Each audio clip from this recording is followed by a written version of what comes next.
Corner Radio Bisnis Pas FM. Mitra bisnis, kembali inilah Tax Corner. Saya Nina Amil yang menjawab pertanyaan Anda yang sudah dikirim ke redaksi Pas FM. Pertanyaan kali ini datang dari Pak Heri di Jakarta. Apakah pendapat yang menyatakan keabsahan dokumen elektronik untuk kepentingan perpajakan mengacu kepada Undang-Undang ITE itu benar? Dan terkait penerimaan invoice elektronik dari pihak vendor yang diberikan kepada kami melalui email, maka berarti bukti email harus kita simpan sesuai dengan masa kadaluarsa pajak karena invoice elektronik tersebut bisa dianggap sah jika dapat dibuktikan sumbernya memang bisa dipertanggungjawabkan. Pak Heri di Jakarta, pertanyaan Anda akan dijawab oleh Bapak Agustus Antolihin, tax partner dari ATS Consulting. Jadi di Undang-Undang Dokumen Perusahaan, di Undang-Undang Nomor 8 Tahun 97, di situ dinyatakan bahwa kemajuan teknologi telah memungkinkan catatan dan dokumen yang dibuat di atas kertas itu dialihkan ke dalam media elektronik, ya, atau dibuat secara langsung dalam media elektronik. Ya, jadi untuk dokumen perusahaan juga dapat dialihkan juga dalam bentuk mikrofilm atau media lainnya, yang mana merupakan alat bukti yang sah. Nah, berarti untuk dokumen elektronik ini, ya, khususnya mengenai dokumen perusahaan, itu merupakan alat bukti yang sah, ya, jauh sebelum diterbitkan Undang-Undang ITE. Ya, Undang-Undang ITE kan diterbitkan tahun 2016. Nah, latar belakang penerbitan Undang-Undang ITE di situ juga disebutkan, ya, bahwa karena ada perkembangan dan kemajuan teknologi informasi yang demikian pesat telah menyebabkan perubahan kegiatan kehidupan manusia dalam berbagai bidang yang mana secara langsung telah mempengaruhi lahirnya bentuk-bentuk perbuatan hukum baru dan memanfaatkan teknologi informasi yang mana berperan penting dalam bidang perdagangan dan pertumbuhan perekonomian nasional. Nah, jadi di sini pemerintah menerbitkan Undang-Undang ITE ini. Nah, memang sejak diundangkan Undang-Undang ITE, memang ada terdapat penambahan jenis alat bukti di persidangan, yaitu adalah informasi elektronik dan juga dokumen elektronik. Nah, apa itu masuk informasi elektronik dan dokumen elektronik?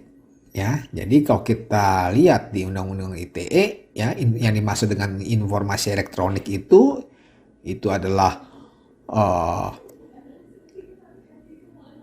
suatu sekumpulan data elektronik, ya, yang mana itu tidak terbatas pada tulisan, suara, gambar, ya, yang mana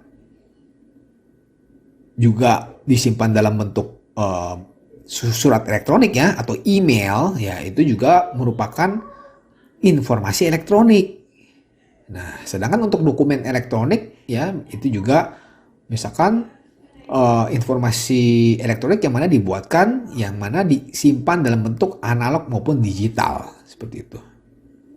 Nah, kalau kita lihat di Undang-Undang Perpajakan kita, ya, juga mengatur mengenai penyimpanan buku, catatan, dokumen, dan pembukuan bagi wajib pajak yang menyelenggarakan pembukuan dan pencatatan, seperti itu.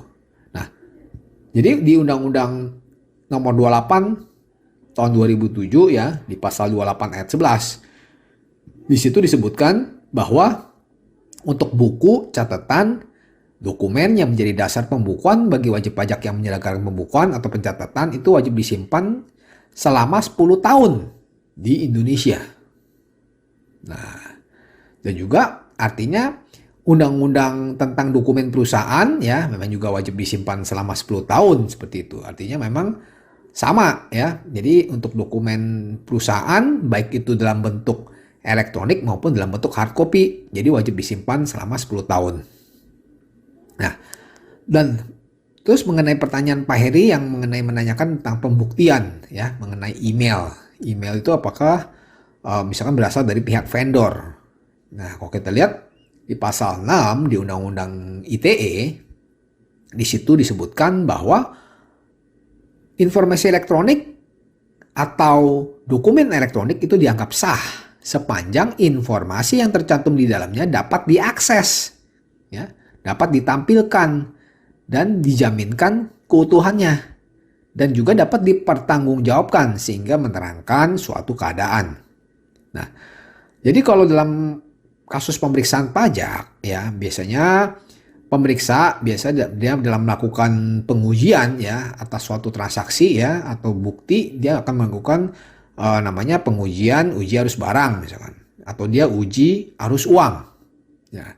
Dan juga bahkan dia bisa melakukan konfirmasi kepada pihak ketiga ya. Hal yang sama juga berlaku untuk dokumen yang berbentuk hard copy ya. Artinya semua itu juga kalau dalam pemeriksaan pajak juga dilakukan pengujian ya, dengan uji arus barang atau uji arus uang, dan juga bahkan melakukan konfirmasi kepada pihak ketiga seperti itu. Oke, demikian penjelasan dari saya. Saya Agus Susanto Lihin. Semoga bermanfaat untuk Pak Heri dan pendengar Pas FM. Demikian Agus Susanto Lihin, Tax Partner ATS Consulting dalam Tax Corner Radio Bisnis Pas FM. Jika Anda memiliki pertanyaan seputar pajak, email ke redaksi@pasfm.com.